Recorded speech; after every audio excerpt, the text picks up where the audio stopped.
रिया को अपने दादाजी से बहुत लगाव था। दादाजी उसे रोज शाम को पार्क ले जाते, कहानियां सुनाते और उसके लिए अपनी जेब से एक टॉफी जरूर निकालते थे। रिया के लिए वो टॉफी दुनिया का सबसे बड़ा खजाना थी। एक दिन रिया स्कूल से लौटी तो दादाजी अपने कमरे में चुपचाप बैठे थे और उनका चेहरा उदास था। रिया ने पूछा, दादाजी क्या हुआ? दादाजी ने धीमी आवाज में कहा, आज सुबह मैं बाहर गया था और जब वापस आया तो मेरी कीमती पुरानी घड़ी वो कहीं नहीं मिल रही। वो घड़ी दादाजी को उनकी पत्नी रिया की दादी ने दी थी, जो अब इस दुनिया में नहीं थी। वो सिर्फ एक घड़ी नहीं थी, बल्कि उनकी यादों का सहारा थी। रिया को लगा कि ये चोरी हो गई होगी।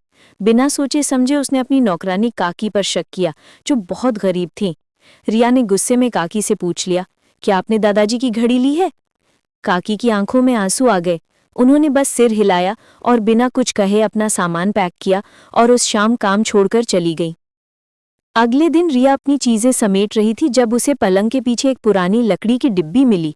जब उसने उसे खोला तो उसमें दादाजी की खोई हुई घड़ी रखी थी। दरअसल दादाजी उसे दिखाते दिखाते भूल गए थे कि कहाँ रखी। रिया को अपनी गलती का एहसास हुआ। उसने एक बेकसूर इंसान पर इल्जाम लगाया और उसकी आंखों में दुख दिया। वो भागकर दादाजी के पास गई और रोते हुए सब बताया। दादाजी ने उसे गले लगाया और कहा, चीजें खोई हुई मिल सकती हैं बेटा, लेकिन एक बार किसी का दिल दुखा दो तो उस दर्द को वापस ठीक करना बहुत मुश्किल होता है। हमेशा बोलने से पहले सोचना। रिया ने उस दिन सीखा कि किसी पर शक करना या गलत इल्जाम लगाना कितना बड़ा पाप है। वो घंटों रोई और उसने ये प्रण लिया कि वो काकी को ढूंढकर माफी जरूर मांगेगी।